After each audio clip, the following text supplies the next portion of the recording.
Hello and welcome to Unheard. I'm Freddie Sayers. Over here in the UK, we have almost forgotten about COVID. Life is pretty much back to normal. Lots of European countries, even Italy, which has been so stringent on COVID policy, is beginning to loosen up. Well, over in China, where the virus was first discovered, things are going in the opposite direction. The largest city, Shanghai, a city of nearly 30 million people, is currently in total lockdown. Footage has emerged of the streets, completely empty, even empty of cars, shopping malls deserted, motorways completely empty. It seems like a very eerie place at the moment. And we don't know much about what's actually happening in there. The Communist Party that runs China is notoriously secretive. Media access is very small. But today we do actually have a window into life in zero COVID Shanghai. A lady called Jane Polubotko, who is a Ukrainian national and has been living in Shanghai for some years, has been moved to a camp which has currently been erected in the Expo Center in the middle of Shanghai. She joins us live from inside the Shanghai Expo Center COVID Center to give us a tour and tell us about it. So Jane, you're a marketing manager at a technology or music technology company in Shanghai. How long have you been living there? I've been actually living in Shanghai quite a while. It's gonna be 9 years in September. Wow. So So yeah, quite some time. so you're very familiar with the culture and the kind of lifestyle over there. Tell us the story of how you've ended up in the Shanghai Expo Center COVID camp. I was feeling a little bit sick, a little bit weak. On It was March 26th, and I went to the hospital to do a COVID test. And by the time it was quite regular for us to take COVID tests every other day, since it was required to go to the gyms or any other public places. So I went to do a COVID test, and the results were abnormal. I was contacted the next day by the hospital over there. Do we know what abnormal means? Is that the same as positive or negative? Apparently, that is the same as positive. So yeah, I never received the actual results. Usually, we would receive them on the special app where your health code is, and I have not received that. But yeah, the hospital told me that they're abnormal, and that's this kind of short story of how I ended up here. And it seems like people around me here, they had the same problem. So most of the people did not receive a positive confirmation of the positive test. It was just like abnormal results, and yeah, here I am. Do they then move you into the camp or do you just choose to go there or how do you get there? So yeah, the emergency car, like medical emergency car, came to my house and picked me up and brought me here. To be honest, I don't know if I had any other choice apart from not going there. I didn't even ask, and maybe that was a mistake. And when I asked like where I'm going, the whole communication was in Chinese, and they said that like these words that I did not know. Like I could totally understand that was not a hotel. I was really hoping that it's gonna be a hotel. You didn't even know where you were going when you got into the car. I wasn't sure. Yeah, I wasn't sure where I was going, and I wasn't sure even obviously the address. Because I think there is a multiple places like this right now in Shanghai. So luckily, I'm not too far away from home. Is everyone who tests abnormal being moved into a camp like this? Is that what's currently happening in Shanghai? It feels like that. Yes, it feels like that. So, how long have you been in there for, and what information have you got about when you're going to get out? Up until now, it's 11 days since I'm here, and communication-wise, it's a little bit. There's no official communication or notices for us what's happening next. The only thing I know is about COVID tests, which we take luckily pretty much every day or every second day. And you get the results of those? I get the results, but not to my app, the way it usually works. They would tell us, like personally, we would have to go and look for the stuff here, and then they would research on their computers, and this is how we get the results. And what is the result? Are you currently positive, negative, or abnormal? Good question. So I've done 4 tests. Actually, I've done 5 tests, but I know the results only of 4 first tests. The first one was negative, second positive, third negative, fourth negative. That's how it is. And today we were told, just like the short, brief information that we got today is that apparently, if you have 4 negative tests in a row, you can be released from the hospital. But I still don't know if like we can really trust this information. So until I actually see people leaving, then I can believe. Have you seen anyone leave? Have you got any friends in there who No. haven't? Okay. No, not yet. Yesterday there was a list there was a list circulating with the names of the people who might be leaving today, but there's nobody who left today. No one left yet. One question I have is like, what is the legal situation? I mean, are you being held there against your will? If you just right now walk out, what would happen?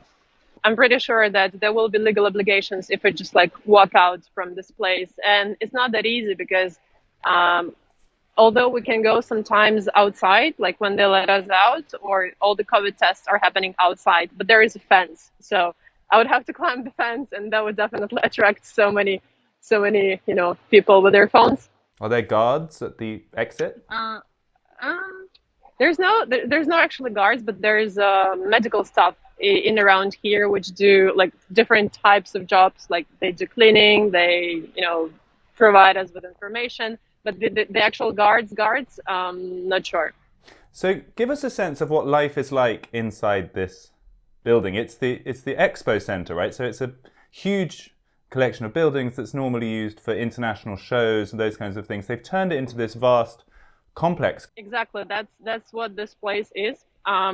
It's huge. I cannot tell like how big it is, but I can tell you that there's around 4,000 people. I tried to count based on the beds and the blocks that are inside here. And what's like day-to-day life like? Well, we get food 3 times a day. So the food is alright. It's warm and we have veggies. There's no showers. So we have like little baskets, water baskets that we can use to like wash our faces or wash our hands, arms, and our legs. They also brought us with some towels, yeah, it's a bit challenging, of course, especially for girls to stay in such accommodations, and the facilities are not great. But yeah, having no shower is probably the worst part of it. You seem kind of cheerful, I would say. Are you just an optimistic person? Have you found it difficult? What's your experience been like? It's not nice for sure, the whole thing, and especially like not knowing what's happening next, and kind of not being able to like have control over your body. You just like kind of got here. But I'm trying just to keep up positive, and I mean we're like the people here are pretty nice. I practice my Chinese more and more. We talk, we share things. I'm in the constant connection, like I'm talking to my friends, and because I'm Ukrainian, I'm from Ukraine, and knowing what's happening right now in my country obviously does not let me feel down or very bad or upset about this situation, because I know that what's happening in Ukraine is way, way worse. So it's been quite an intense month for you then. Are you able to access news from within mainland China about what's going on in Ukraine? Yes. I can read everything and listen, and I'm using VPN, so it's fine. What happens to people who have children or dogs or cats and then they're suddenly transported to this place?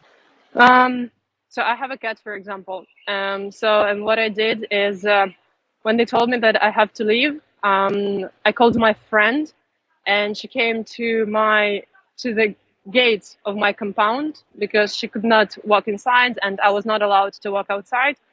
And basically, when I was leaving my house to get to the gate and then get to the emergency car, that was the moment when I passed my cat with all of her stuff to my friend.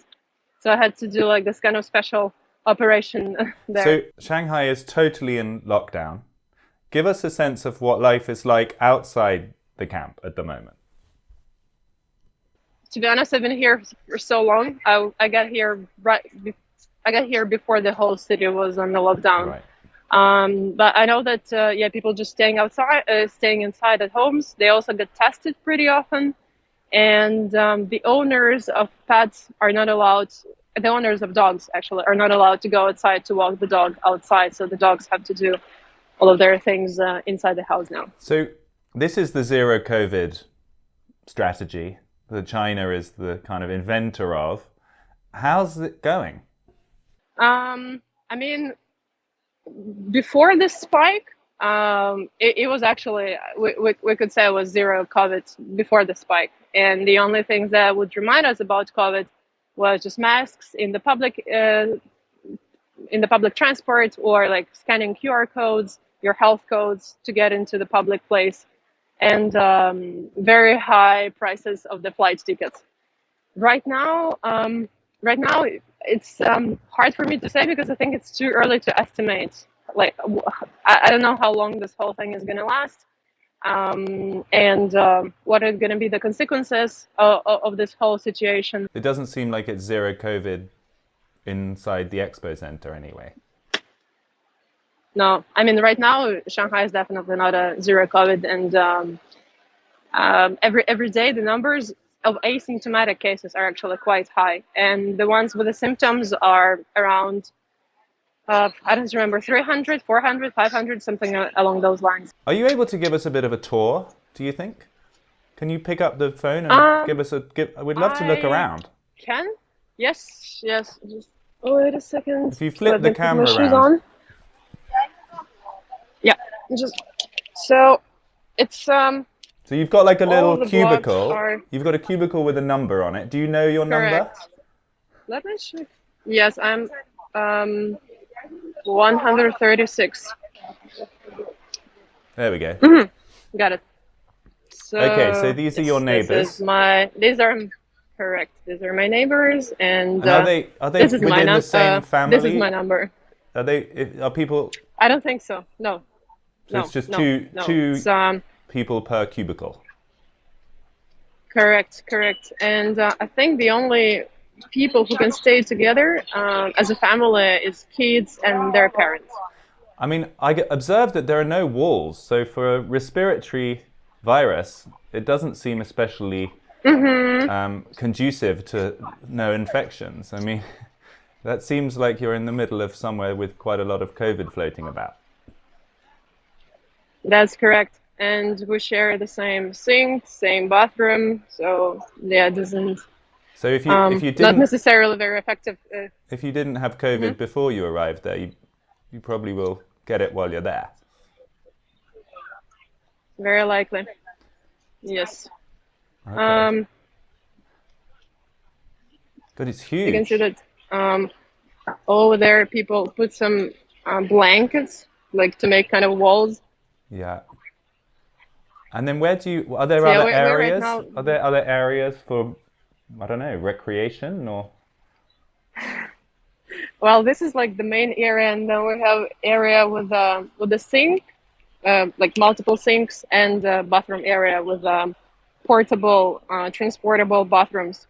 You know, the ones that like usually used in the festivals. I mean, I think it would be interesting to try to walk out. I mean, like leave. I'm not that desperate so far. No. But if you get to that point, if you get to that point, make sure to do it with us on the line, because then everyone will see what happens. The problem is that, first of all, I'm a foreigner, so it's going to be, I'm the only foreigner here, so that like everyone will notice that. And the other thing is that Shanghai right now is in a complete lockdown, so no one walks outside, nobody. Right. So it's going to be really weird, and it's going to probably be a matter of seconds when the cameras will, register me outside. And then what happens? I don't know. I mean, I guess they will bring me to a police station. This is how I would imagine it. So this is the main entrance. This is, I guess, where people would normally come inside during the commercial fairs that are happening here, exhibitions. Right now, people are queuing for the COVID tests over there. I see. So you can go outside for a test. Yes, and we usually like they normally organize us in different groups based on the number of our beds, and you can see that there's fans outside. So the people who work there are wearing protective clothing. Correct. Yes, because it's not my turn right now to do the COVID test. Maybe they will ask me to go inside.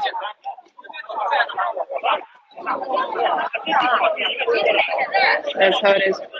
A bit loud. Have you seen anyone make complaints or have arguments with the guards, or has everyone just been compliant?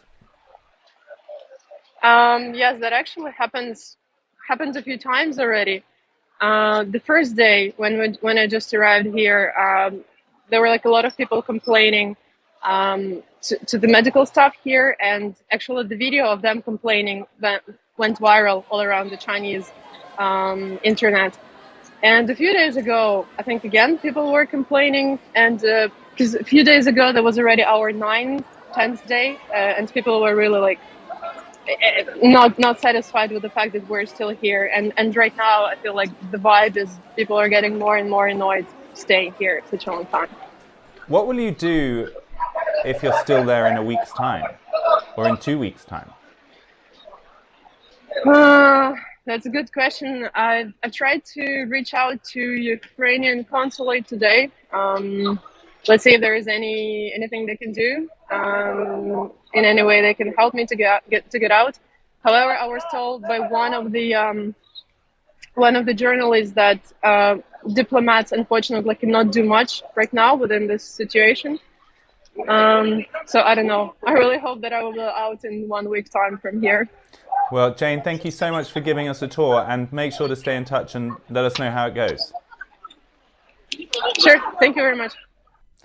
Thank you to Jane Polubotko for giving us that exclusive glimpse inside the Shanghai Expo Center COVID camp. I thought she seemed remarkably upbeat and philosophical about the whole experience, given that she's there in a numbered cubicle as one of 4,000 people without access to her clothes, her possessions, or her cat.